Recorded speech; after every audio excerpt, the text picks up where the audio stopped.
প্রিয় ছাত্রছাত্রীরা, তোমরা সকলেই নিশ্চয়ই খুব ভালো আছো। আজকে যে টপিকটি তোমাদের সাথে আলোচনা করব, এই টপিকটি মূলত মৌলিক অধিকার এবং কর্তব্যসমূহ। এই টপিকটি রাষ্ট্রবিজ্ঞানের অন্তর্ভুক্ত একটি টপিক। এই টপিক নিয়ে আলোচনা করব। যারা যারা ক্লাস 12 বা ক্লাস 11-এ রাষ্ট্রবিজ্ঞান নিয়ে পড়াশুনো করছো, কিংবা যারা গ্র্যাজুয়েশন বা পোস্ট গ্র্যাজুয়েশনের ছাত্রছাত্রী রয়েছে, তাদেরও এই অধ্যায়টি কিন্তু পরীক্ষার জন্য খুবই গুরুত্বপূর্ণ। তাই চলো শুরু করা যাক আজকের টপিক, মৌলিক অধিকার এবং কর্তব্য সমূহ। প্রথমেই আমরা জানব যে মৌলিক অধিকার বিষয়টা কি এবং তার আগে অধিকার জিনিসটাই বা কি। অধিকার বলতে রাষ্ট্রবিজ্ঞানী ব্যক্তিত্ব বিকাশের জন্য, অর্থাৎ একজন ব্যক্তির তার ব্যক্তিত্ব বিকাশের জন্য যে সকল প্রয়োজনীয় সুযোগ সুবিধা দরকার হয়ে থাকে, সেই সুযোগ সুবিধাকেই রাষ্ট্রবিজ্ঞানে অধিকার বা রাইটস বলা হয়।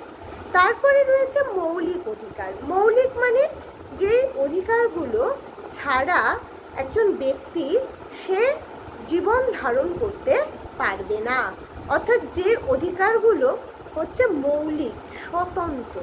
যেমন একজন মানুষকে বেঁচে থাকতে হলে তার খাদ্য প্রয়োজন, তার বাসস্থান প্রয়োজন, তার স্বাধীনতা প্রয়োজন, তার যাতায়াত করবার অধিকার প্রয়োজন, কথা বলার অধিকার প্রয়োজন। এই সমস্ত প্রয়োজনীয়তা, তার সুযোগ সুবিধাগুলোকেই বলা হচ্ছে মৌলিক অধিকার। অধ্যাপক ল্যাস্কি তিনি বলছেন যে অধিকার হলো সমাজ জীবনে সেই সকল অবস্থা যেগুলো ছাড়া কোনো মানুষ তার ব্যক্তিত্বের চরমতম বিকাশ ঘটাতে পারে না।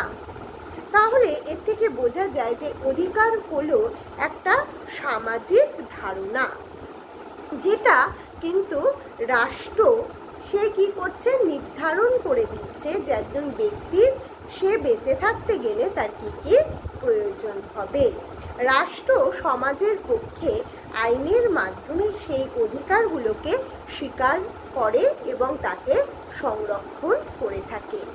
রাষ্ট্র দার্শনিক বো-সাংকেত তার ভাষায় অধিকার হলো সমাজ কর্তৃক স্বীকৃত এবং রাষ্ট্র কর্তৃক প্রযুক্ত দাবি। অর্থাৎ অধিকার বলতে রাষ্ট্রদার্শনিক বো-সাংকেত তিনি বলছেন অধিকার হলো সমাজ কর্তৃক মানে সমাজের দ্বারা স্বীকৃত এবং রাষ্ট্র কর্তৃক প্রযুক্ত দাবি। অধিকার রাষ্ট্র কর্তৃক স্বীকৃত, অর্থাৎ রাষ্ট্র তাকে স্বীকৃতি দেবে এবং শুধু তাই নয়, তাকে সংরক্ষণও করবে। না হলে কি হবে না, সমাজের সকলের যে আত্মবিকাশ, সেই বিকাশের পথ প্রশস্ত হবে না।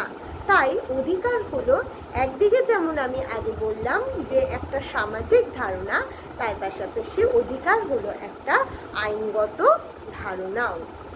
রাষ্ট্র মানুষের সব রকম দাবিকেই স্বীকৃতি কিন্তু দেয় না। রাষ্ট্র মানুষের শুধুমাত্র সেই সকল দাবিকেই স্বীকৃতি দেয় যেগুলো ব্যক্তি ও সমাজ উভয়ের কল্যাণ সাধনের পক্ষে উপযোগী। তাই কোনো ব্যক্তি তার শত্রুকে যদি হত্যা করতে ইচ্ছা করে বা ইচ্ছুক হন, তাহলে কিন্তু রাষ্ট্র কখনোই তা যৌক্তিক বলে বা তাকে সমর্থন করবে না। তাই রাষ্ট্রের কাছে ব্যক্তির সমস্ত দাবি কিন্তু রাষ্ট্র মেনে নেবে না। এই ধরনের ইচ্ছা বা দাবিগুলোকে এজন্যই রাষ্ট্র বিরোধী এবং সমাজ বিরোধী বলা হয়ে থাকে। বরং এই ধরনের দাবিকে দমন করার উপরই নির্ভর করে অধিকারের যে অস্তিত্ব রয়েছে সেটা। তাহলে এই যে অধিকার কোনটি এবং কোনটি রাষ্ট্র বলবৎ করছে, রাষ্ট্র কোনটিকে স্বীকৃতি দিচ্ছে, নিশ্চয়ই তোমরা এতক্ষণে আমার আলোচনায় বুঝতে পারছো। এবার চলো আমরা জানবো যে এই অধিকারকে বিভিন্ন রাষ্ট্র দার্শনিকেরা তারা বিভিন্নভাবে সংজ্ঞায়িত করেছেন। দার্শনিক গ্রিন তিনি বলছেন যে গণমঙ্গলের সহায়ক রূপে, গণমঙ্গল মানে হচ্ছে জনগণের মঙ্গলের সহায়ক রূপে দাবিকৃত ও স্বীকৃত ক্ষমতাই হলো অধিকার। অর্থাৎ জনগণের মঙ্গলের জন্য, হিতের জন্য সাহায্য করে এরকম দাবি এবং সেই দাবিগুলো স্বীকৃত ক্ষমতাই হলো অধিকার। এবং তিনি আরো বলেন যে সমষ্টিগত নৈতিক কল্যাণ সম্বন্ধে চেতনা ছাড়া অধিকারের অস্তিত্ব থাকতে পারে না। সুতরাং দেখা যাচ্ছে যে অধিকার শুধুমাত্র ব্যক্তিগতই নয়, সমষ্টিগত কিন্তু হতে পারে। এবং ব্যক্তিগত ও সমষ্টিগত কল্যাণের সহায়ক না হলে কোনো দাবি কিন্তু আইনের চোখে অধিকার বলে বিবেচিত হয় না। এবং দার্শনিক বার্কার, রাষ্ট্রদার্শনিক বার্কার তিনি মনে করেন যে অধিকার হলো মানুষের ব্যক্তিত্ব বিকাশের উপযোগী সেই সব সুযোগ সুবিধা যেগুলো রাষ্ট্র কর্তৃক স্বীকৃত ও সংরক্ষিত হয়। তার মতে কোনো সুযোগ সুবিধা বা দাবিকে অধিকার হিসেবে প্রতিষ্ঠিত হতে হলে মূলত দুটো শর্ত পূরণ করতে হয়। প্রথম শর্তটি হচ্ছে কি না, সুযোগ সুবিধা বা দাবি প্রত্যেক ব্যক্তির বিকাশের সহায়ক হতে হবে। এবং দ্বিতীয় শর্তটি হলো রাষ্ট্র কর্তৃক সেই দাবিগুলোকে সংরক্ষিত এবং স্বীকৃতি দিতে হবে। এরপরে আমরা যে টপিকটি নিয়ে আলোচনা করব, অর্থাৎ সেটা মৌলিক অধিকারের মধ্যেই পড়ছে। এবার আমরা জানবো যে মৌলিক অধিকারের সঙ্গে কর্তব্য কিভাবে অঙ্গাঙ্গিভাবে জড়িত। দেখো, অধিকার মানে হচ্ছে যেটা ব্যক্তি তার নিজের জন্য তার কিছু দাবি সে করছে। কার কাছে করছে না, রাষ্ট্র বলো বা সরকার বলো, তার থেকে সে সেই দাবিগুলো পূরণ করার যে বিশেষ ক্ষমতা, তাই হলো অধিকার। এবার তার বিনিময়ে ব্যক্তিরও কিন্তু সেই রাষ্ট্র বা সরকারের প্রতি কিছু আনুগত্য প্রদর্শন করতে হয়, যেগুলোকে আমরা বলবো কর্তব্য। অর্থাৎ প্রত্যেক অধিকারের সঙ্গে কিন্তু কিছু না কিছু কর্তব্য পালন নিহিত থাকে। এই প্রসঙ্গে ল্যাস্কি বলেছেন যে আমাদের অধিকার সমাজ থেকে শুধু নেওয়ার জন্যই নয়, সমাজকে কিছু দেওয়ার জন্য। অর্থাৎ এই যে দেওয়া, এই দেওয়াটাই হচ্ছে কিন্তু কর্তব্য। সুতরাং সমাজের সকল সদস্য হিসেবে মানুষের কর্তব্য হলো এই অধিকারগুলোর পূর্ণ সৎ ব্যবহার করে নিজের এবং সমাজের মঙ্গল সাধন করা। তাই ল্যাস্কির ভাষায় সমাজের বিরুদ্ধাচারণ করে আমি কোনো অধিকার পেতে পারি না, অর্থাৎ I have no right to act unsocially, অর্থাৎ এমন কোনো অসামাজিক কাজ করা যাবে না যে কাজগুলো করে বা যেগুলো সমাজের বিরুদ্ধাচারণ করে, তাহলে কিন্তু সেটা অধিকারের মধ্যে পড়ে না। তাহলে এই যে বিষয়টি, এটা তোমরা বুঝতে পারছো যে অধিকার এবং কর্তব্য জিনিসটি কি। এবার আমরা পড়ব যে বৈশিষ্ট্য। অধিকার সম্পর্কে উপরিউক্ত আলোচনা, অর্থাৎ আমি আগে যে বিষয়গুলো তোমাদের সাথে আলোচনা করলাম, সেই বিষয়গুলো থেকে এর কতগুলো বৈশিষ্ট্য আমরা কিন্তু পেয়ে থাকি। কি কি বিষয় পাচ্ছি আমরা? প্রথম যে বৈশিষ্ট্যটি পাচ্ছি তা হলো অধিকার হলো ব্যক্তির ব্যক্তিত্ব বিকাশের পক্ষে অপরিহার্য। দ্বিতীয় যেটা আমরা পাচ্ছি সেটা হলো অধিকার একটা সামাজিক ধারণা। এবং তৃতীয় যে বৈশিষ্ট্যটা পেলাম সেটা হলো অধিকার হলো শুধু সামাজিক ধারণাই নয়, একটা আইনগত ধারণাও কিন্তু। তাহলে এই বিষয়গুলো কিন্তু হচ্ছে কি অধিকারের বৈশিষ্ট্য। আরেকটা বিষয় তোমাদের জানতে হবে, এই অধিকার কিন্তু একটি পরিবর্তনশীল ধারণা। কারণ যুগের পরিবর্তনের সঙ্গে সঙ্গে ব্যক্তির মানুষের দাবি দাওয়া, তাদের চাহিদারও কিন্তু পরিবর্তন ঘটে। তার ফলে অধিকার সম্পর্কিত ধারণাও পরিবর্তিত হয়। দেখা গেল একটা সময় ব্যক্তিগত সম্পত্তির অধিকারকে কিন্তু ব্যক্তির বিকাশের তথা সমাজ কল্যাণের অপরিহার্য শর্ত বলে মনে করা হতো।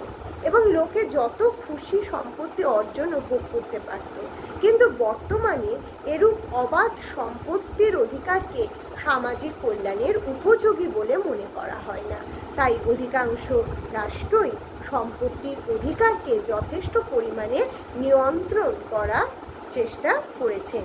এমনকি একই যুগে কোনো একটি অধিকারের দাবি একটি রাষ্ট্রে স্বীকৃতি পায়, আবার দেখা গেল সেই দাবিটি অন্য রাষ্ট্রে স্বীকৃতি পায় না।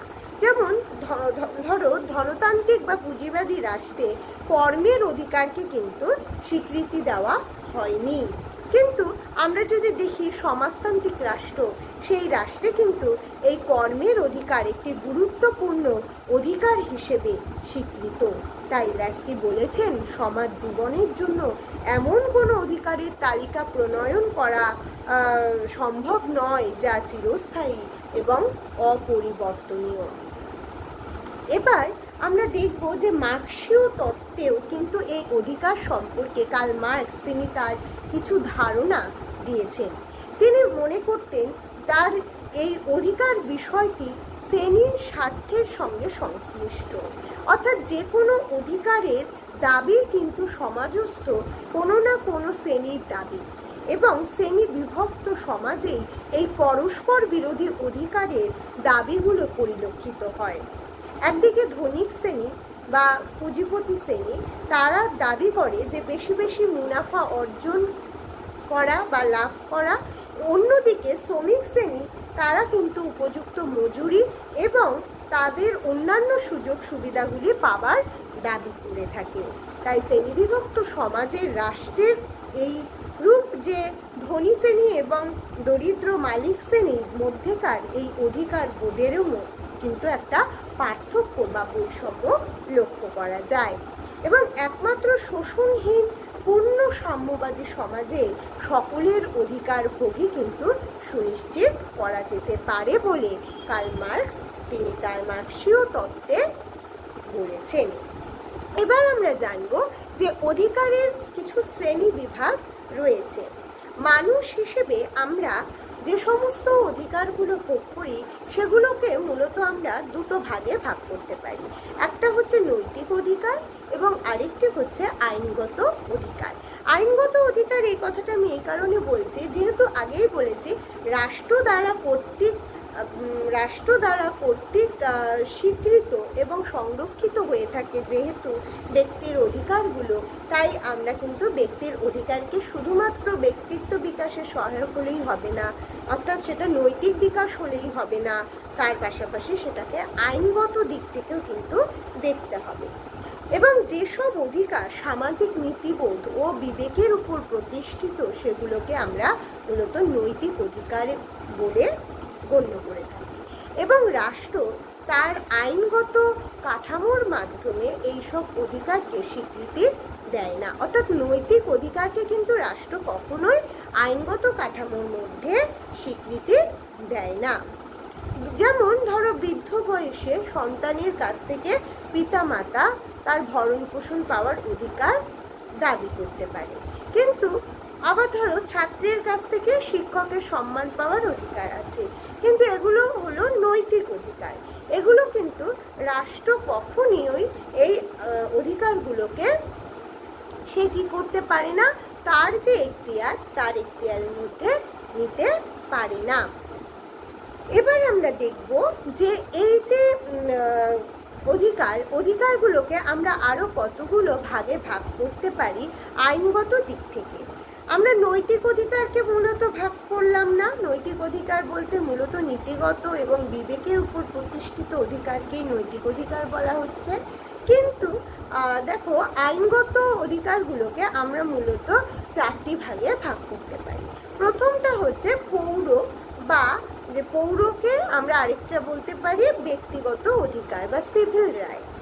তারপরেই আসছে যে রাজনৈতিক অধিকার, তারপর আসছে অর্থনৈতিক অধিকার, এবং লাস্টে যেটা সেটা হচ্ছে সামাজিক অধিকার। তাহলে এই যে অধিকার, এগুলো হচ্ছে অধিকারের শ্রেণী বিভাগ। অধিকারকে আইনগত দিক থেকে আমরা কয়েকটি ভাগে ভাগ করতে পারি এবং নৈতিক দিক থেকে আমরা কোনো ভাগে ভাগ করতে পারি না। তাহলে আইনগত যে অধিকার, আইনগত দিক থেকে যে অধিকারকে ভাগ করছে চারটি, তার প্রথম পেলাম আমরা পৌর বা ব্যক্তিগত অধিকার বা সিভিল রাইটস, যেগুলোকে আমরা বলে থাকি। তাহলে এই যে পৌর মানে কি, কোনো একটা সুষ্ঠুভাবে দেখো জীবনযাপন করার জন্য অপরিহার্য অধিকারগুলোকেই আমরা পৌর আইন বলতে পারি বা পৌর অধিকার বলতে পারি। এইসব অধিকার ছাড়া কিন্তু মানুষের ব্যক্তিত্বের পূর্ণ বিকাশ ঘটে না। অর্থাৎ রাষ্ট্র এইসব অধিকারকে স্বীকৃতি দেয় এবং শুধু স্বীকৃতিই দেয় না, তার পাশাপাশি এই অধিকারগুলোকে সংরক্ষণ করে। তাই অধ্যাপক গেটেল বলেছেন যে রাষ্ট্র তার নাগরিকদের জন্য যেসব অধিকার ও সুযোগ সুবিধা সৃষ্টি করে এবং সেগুলোকে রক্ষা করে, সেগুলিকেই বলে থাকি আমরা পৌর অধিকার। অর্থাৎ পৌর বলতে এখানে কিন্তু কোনো পৌরসভাকে বোঝাচ্ছে না, এখানে পৌর বলতে পুরো ব্যক্তিগত একটা সিভিল সোসাইটির কথা বলা হচ্ছে, সিভিল রাইটসের কথা বলা হচ্ছে। এবং এখানে বলা হচ্ছে এই পৌর অধিকারের মধ্যে বা এই সিভিল রাইটসগুলোর মধ্যে আবার কিছু ভাগ রয়েছে। কি কি? প্রথমে হচ্ছে দেখো, একজন মানুষ সে সুষ্ঠুভাবে বাঁচতে পারবে কিভাবে, তার প্রথমেই দরকার জীবনের অধিকার, অর্থাৎ তার বেঁচে থাকার অধিকার। তারপরে রয়েছে তার কিছু স্বাধীনতা দরকার, স্বাধীনতার অধিকার এবং মতামত প্রকাশের অধিকার। এই অধিকারগুলো কিন্তু হচ্ছে পৌর অধিকারের ভাগ। প্রথমে হচ্ছে জীবনের অধিকার, অর্থাৎ মানুষের সর্বাপেক্ষা গুরুত্বপূর্ণ পৌর অধিকারই হলো অর্থাৎ বেঁচে থাকার অধিকার বা নাগরিকদের সুষ্ঠুভাবে জীবন ধারণ করার অধিকার। তারপরে যে অধিকারটা আমরা পাবো স্বাধীনতার অধিকার, অর্থাৎ মানুষ তার ব্যক্তিত্ব বিকাশ তখনই করতে পারবে যখন একজন ব্যক্তি সে স্বাধীনভাবে কি করতে পারবে, সে তার চলাফেরা করতে পারবে, কথাবার্তা বলতে পারবে, সে সমস্ত রকম স্বাধীনতা পাবে জীবিকা অর্জনের, তার কর্মজীবনের কিংবা তার ব্যক্তিগত জীবনের। তখনই কিন্তু সে স্বাধীনভাবে চলাফেরা করতে পারবে। এবং স্বাধীনতা ছাড়া তোমরা সবাই জানো প্রত্যেকটি মানুষই কিন্তু অচল। তার জন্য স্বাধীনতার অধিকারও কিন্তু পৌর অধিকারের একটি ভাগ।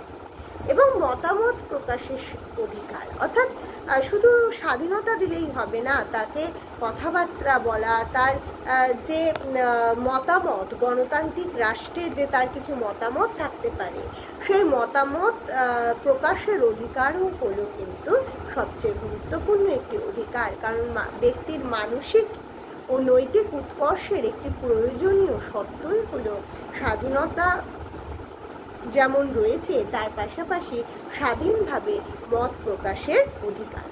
এবং মত প্রকাশের স্বাধীনতা বলতে এখানে আমরা মূলত বাক স্বাধীনতা ও মুদ্রা যন্ত্রের স্বাধীনতাকে বুঝিয়ে থাকি।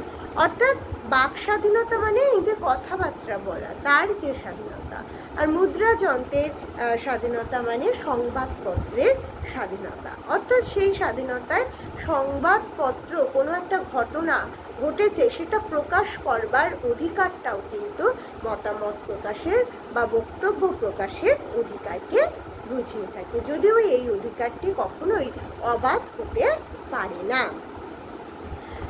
এরপরে আমরা যেটা পড়বো যে এই অধিকারগুলোর পরেই চলে আসছে কিন্তু আরো অনেক অধিকার রয়েছে পৌর অধিকারের মধ্যে, যেমন তোমাদের সাথে আমি আগেরগুলো আলোচনা করলাম। এছাড়াও রয়েছে সংঘবদ্ধ হওয়ার অধিকার, সম্পত্তির অধিকার, চুক্তির অধিকার, পরিবার গঠনের অধিকার, ধর্মচারণের অধিকার, তারপর আইনের দৃষ্টিতে সমানাধিকার, শিক্ষার অধিকার, এগুলো সবই কিন্তু পৌর অধিকারের মধ্যে পড়ছে। এরপর আসছে রাজনৈতিক অধিকার। রাজনৈতিক অধিকার হচ্ছে পলিটিক্যাল রাইটস, অর্থাৎ রাজনৈতিক অধিকার বলতে রাষ্ট্রীয় কার্যে নাগরিকদের প্রত্যক্ষ বা পরোক্ষভাবে অংশগ্রহণের সুযোগ সুবিধাকে বোঝানো হয়ে থাকে। এছাড়া সরকার গঠন এবং সরকারকে নিয়ন্ত্রণ করার জন্য কিছু অধিকার রাজনৈতিক অধিকার হিসেবে গণ্য হয়। এই অধিকার কেবল নাগরিকরাই ভোগ করে বা সুযোগ সুবিধা পায় তা নয়, বিদেশিরা তারাও কিন্তু কিছু কিছু ক্ষেত্রে এই অধিকার পেতে পারে, কিন্তু তারা ভোটাধিকার পায় না। গণতন্ত্র যেহেতু জনগণের শাসন, সেহেতু জনগণের এই অধিকার ছাড়া গণতান্ত্রিক সমাজে বেঁচে থাকা বা গণতান্ত্রিক সমাজ গড়ে ওঠা সম্ভব নয়।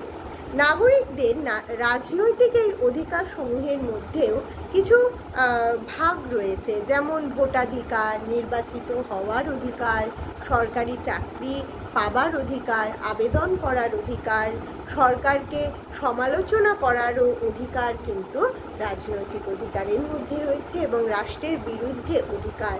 এই বিষয়গুলো সবই কিন্তু রাজনৈতিক অধিকারের মধ্যে পড়ছে। ভোটাধিকার বলতে তোমরা সবাই জানো যে 18 বছরের ঊর্ধ্বে সকল নাগরিক তারাই ভোটের প্রদান করতে পারেন, এবং শুধু ভোট প্রদান করাই নয়, তারা নির্বাচনে তারা অংশগ্রহণ করতে পারেন, এবং তাছাড়া তারা নিজেরাও কিন্তু প্রার্থী হিসেবে দাঁড়াতে পারেন। তাহলে এই যে অধিকারগুলো, এগুলোই হচ্ছে ভোটাধিকার, এবং এক্ষেত্রে কিন্তু কোনো রকম বিধিনিষেধ নেই। জাতি, ধর্ম, বর্ণ, স্ত্রী, পুরুষ সকলেই কিন্তু এই প্রাপ্তবয়স্কের নাগরিকদের যে ভোটাধিকার তাতে ভোটদানের অধিকার পেয়ে থাকেন। এবং নির্বাচিত হওয়ার অধিকার, এক্ষেত্রে ভোটাধিকারের মতো নির্বাচিত হবার জন্য রাজনৈতিক অধিকার একটা অন্তর্ভুক্ত হচ্ছে, এবং প্রতিটি গণতান্ত্রিক রাষ্ট্রে নাগরিকরা কিন্তু এই অধিকারকে স্বীকৃতি দিয়ে থাকে। যেমন মার্কিন যুক্তরাষ্ট্রের রাষ্ট্রপতি নির্বাচনে প্রার্থী হতে গেলে কিন্তু তাকে অবশ্যই জন্মসূত্রে মার্কিন নাগরিক হতে হয়, সেরকম ভারতবর্ষের ক্ষেত্রেও কিন্তু অবশ্যই ভারতীয় হতে হবে। এবং সরকারি চাকরি পাওয়ার অধিকার রয়েছে, যেটা রাজনৈতিক অধিকারের মধ্যে পড়ছে। যোগ্যতার ভিত্তিতে সরকারি চাকরিতে নিযুক্ত হওয়ার অধিকার প্রতিটি নাগরিকের একটি গুরুত্বপূর্ণ রাজনৈতিক অধিকার। এখানে যোগ্যতা বলতে সাধারণত শিক্ষাগত বা পেশাগত যোগ্যতাকেই বোঝানো হয়। বিদেশিদের ক্ষেত্রে কিন্তু সরকারি চাকরি পাওয়ার কোনো অধিকার থাকে না, তবে কখনো কখনো কিন্তু রাষ্ট্রের প্রয়োজনে বিদেশিরাও তারাও সরকারি চাকরিতে নিয়োগ হতে পারেন। এবং আবেদন করার ক্ষেত্রে কিছু অধিকার থাকে। আবেদন করার অধিকারও কিন্তু নাগরিকদের একটি গুরুত্বপূর্ণ রাজনৈতিক অধিকার। নাগরিকগণ তাদের অভাব অভিযোগের অধিকার গুলোকে অর্থাৎ অভাব অভিযোগ থাকলে সেগুলোকে প্রতিকারের উদ্দেশ্যে তারা যৌথভাবে সরকারের কাছে কিছু আবেদন পেশ করতে পারে। এইসব আবেদনের পরিপ্রেক্ষিতে নাগরিকগণ তারা জীবনে সুখ ও স্বাচ্ছন্দ্য পেতে পারে। তাহলে এইগুলো হচ্ছে কি, এগুলো হচ্ছে রাজনৈতিক অধিকারের যে ভাগ। এবং সরকারকে সমালোচনা করা, ক্রিটিজম করাও কিন্তু একটা অধিকারের মধ্যে পড়ছে, কারণ গণতান্ত্রিক রাষ্ট্রে তোমরা জানো যে এক্ষেত্রে কিন্তু নাগরিকগণ কেবল সরকার গঠনই করে না, সরকারকে সমালোচনার অধিকারও ভোগ করে। তাই নির্বাচিত প্রতিনিধিরা যদি অযোগ্য বা দুর্নীতিগ্রস্ত হন, অথবা তারা যদি কোনো ভুল পদক্ষেপ নেন, তার বিরুদ্ধেও কিন্তু সরকারের বিরুদ্ধে তারা সমালোচনা করতে পারবেন। এটা শুধু অধিকার নয়, এটা কর্তব্যও কিন্তু। প্রসঙ্গত আমরা এটা বলতে পারি যে গ্রিন, দার্শনিক লাস্কি, বার্কার প্রমুখ রাষ্ট্রবিজ্ঞানীগণ তারা সরকারের বিরুদ্ধাচরণ সমর্থন করলেও রাষ্ট্রের বিরুদ্ধাচরণকে কিন্তু তারা সমর্থন করেননি। এরপরে যে টপিকটি নিয়ে আমি তোমাদের সাথে আলোচনা করব সেটা হচ্ছে কি না, এই পৌর আইন, রাজনৈতিক আইনের পরে আমরা পাবো অর্থনৈতিক অধিকার। তোমরা সবাই জানো যে অর্থনৈতিক অধিকারটি হচ্ছে প্রত্যেকটি ব্যক্তির এমন একটি অধিকার বর্তমান গণতান্ত্রিক রাষ্ট্রে, যে অধিকার ছাড়া ব্যক্তির জীবন বেঁচে থাকাই কিন্তু সম্ভব নয়। তাই অর্থনৈতিক অধিকার বলতে এখানে ক্ষুধা, বেকারত্ব এবং অভাবের বিরুদ্ধে অধিকারকে বোঝায়। অন্যভাবে বললে আমরা অর্থনৈতিক অধিকার বলতে সেই সব অধিকারকেই বলবো যেগুলো মানুষের অভাব অনটন থেকে মুক্তি দেয়। জীবিকা অর্জনের ক্ষেত্রে অনিশ্চয়তা দূর করে এবং মানুষের জীবনে স্বাচ্ছন্দ্য নিয়ে আসে। তাহলে এই যে অর্থনৈতিক অধিকার বলতে আমরা কিন্তু এই অধিকারগুলোকে বুঝবো। এবং রাষ্ট্রদার্শনিক ল্যাস্কি তার মতে অর্থনৈতিক অধিকার বলতে বোঝায় দৈনন্দিন অন্ন সংস্থানের ব্যাপারে যুক্তিসঙ্গত যে অর্থ, সেই অর্থ খুঁজে পাওয়ার একটা সুযোগ। অর্থাৎ শুধুমাত্র তোমাকে অধিকার দিলেই হবে না, তুমি যাতে তোমার জীবনকে সুন্দরভাবে গুছিয়ে নিতে পারো তার জন্য তোমাকে একটা যুক্তিসঙ্গত অর্থ খুঁজে পাওয়ার সুযোগও দিতে হবে। তাই অন্ন সংস্থানের ব্যাপারে অর্থ খুঁজে পাওয়ার জন্য মানুষের কর্মের অধিকার প্রয়োজন, যেটা গণতান্ত্রিক সমাজে কর্মের অধিকারকে স্বীকৃতি দেয় না, এবং সমাজতান্ত্রিক সমাজেই কিন্তু একমাত্র কর্মের অধিকার মৌলিক অধিকার বলে গণ্য হয়ে থাকে। এবং উপযুক্ত মজুরি পাওয়ার অধিকার এবং তার পাশাপাশি ন্যায্য পারিশ্রমিকের পাশাপাশি তাদের অন্যান্য সুযোগ সুবিধা প্রদানের অধিকার শুধুমাত্র সমাজতান্ত্রিক রাষ্ট্রেই দেওয়া হয়ে থাকে। এবং এই সমস্ত অধিকার ছাড়া মানুষের ব্যক্তিত্বের পূর্ণ বিকাশ কখনো কিন্তু সম্ভব নয়। অর্থনৈতিক অধিকার ছাড়া সামাজিক এবং রাজনৈতিক এবং পৌর অধিকার কোনো অধিকারই কিন্তু যথাযথভাবে ভোগ করা যায় না। তাই একথা বলা যায় যে মানুষের কাছে অর্থনৈতিক অধিকারই হচ্ছে খুব গুরুত্বপূর্ণ একটি অধিকার। বার্কার বলেছেন, অর্থনৈতিক ক্ষেত্রে পরাধীন শ্রমিক রাজনৈতিক ক্ষেত্রে স্বাধীন হতে পারে না। তাই সামাজিক ও রাজনৈতিক অধিকারগুলোকে অর্থবহ করতে হলে অবশ্যই অর্থনৈতিক অধিকারকে সুনিশ্চিত করা আবশ্যক। এবার আমরা কিছু কিছু জানবো যে অর্থনৈতিক অধিকারের মধ্যে কি কি ভাগ রয়েছে। প্রথমেই হচ্ছে কর্মের অধিকার, পর্যাপ্ত পারিশ্রমিকের অধিকার 2 নম্বর, 3 নম্বর অবকাশের অধিকার, 4 নম্বর হচ্ছে সমান কাজের জন্য সমান মজুরির প্রদানের অধিকার বা সমান মজুরি পাওয়ার অধিকার, বৃদ্ধ ও অক্ষম অবস্থায় অর্থনৈতিক সুরক্ষা পাওয়ার অধিকার, শ্রমিক সংঘ গঠনের অধিকার। এই অধিকারগুলো হচ্ছে অর্থনৈতিক অধিকারের শ্রেণীবিভাগ বা ভাগ। এবার আমরা পড়বো, এটা নিয়ে আমি আর ডিসকাস করছি না কারণ তোমরা সবাই বুঝতে পারছো এই পয়েন্টগুলো। তাই পরের যে ভাগ সামাজিক অধিকার সেটা নিয়ে আলোচনা করব। সামাজিক অধিকার হচ্ছে সোশ্যাল রাইটস, অর্থাৎ প্রথমে আমরা বললাম যে সিভিল রাইটস। দেখো, সিভিল এবং সোশ্যাল এই বিষয়টা কিন্তু অনেকটাই মিল রয়েছে, তাই না? এবার দেখো, এখানেও কিন্তু ব্যক্তিত্বের পূর্ণ বিকাশের কথাই বলা হচ্ছে এবং ব্যক্তিত্বের পূর্ণ বিকাশ শুধুমাত্র রাজনৈতিক বা শুধুমাত্র পৌর বা অর্থনৈতিক অধিকার দিলেই হবে না, তাকে সামাজিক অধিকারও দিতে হয়।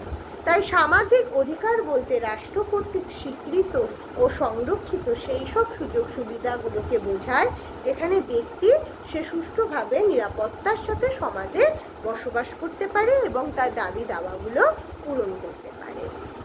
এক্ষেত্রে আমরা আরও কিছু ভাগ পাবো।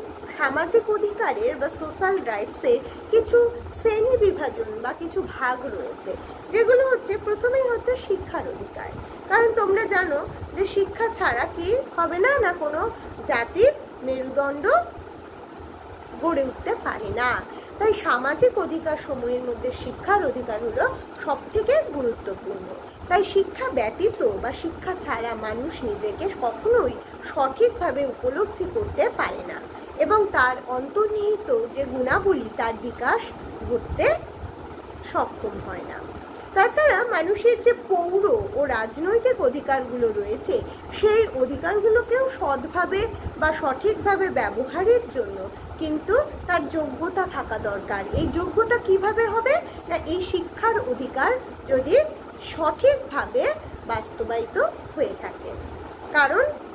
কারণ হলো, তোমরা সকলেই জানো, লেনিন বলেছিলেন যে শিক্ষা আনে চেতনা আর চেতনা আনে বিপ্লব। তাই শিক্ষা ছাড়া কোনো রাষ্ট্রের যেমন পরিবর্তন হবে না, সমাজের পরিবর্তন হবে না, তেমনি ব্যক্তির ব্যক্তিত্বেরও কোনো বিকাশ সাধন সম্ভব নয়। তারপর হচ্ছে ধর্মের অধিকার। ধর্মের অধিকার মানে রাইট টু রিলিজিয়ন, অর্থাৎ আগেই বলা হচ্ছে যে ধর্মের অধিকার একটি গুরুত্বপূর্ণ অধিকার, যেটা কি করে না কোনো ব্যক্তিকে তার ধর্মীয় যে বিষয় সেই বিষয়টাকে প্রকাশ করতে সাহায্য করে এবং এটা তার একটা অন্যতম অধিকার। এটি একটি গুরুত্বপূর্ণ সামাজিক অধিকারও বটে। ত্যাগ, তিতিক্ষা, নম্রতা, সহিষ্ণুতা এবং অপার্থিবতা, আত্মসমর্পণ প্রভৃতি ধর্মানুভূতি থেকে কি হয় না কিছু গুণাবলী ব্যক্তি জীবনে এবং সমাজ জীবনে বিরাজ করে। আজকে তোমাদের এই পর্যন্ত আলোচনা করছি, নেক্সট ডে এই টপিকের অন্য বিষয়গুলো নিয়ে আলোচনা করব।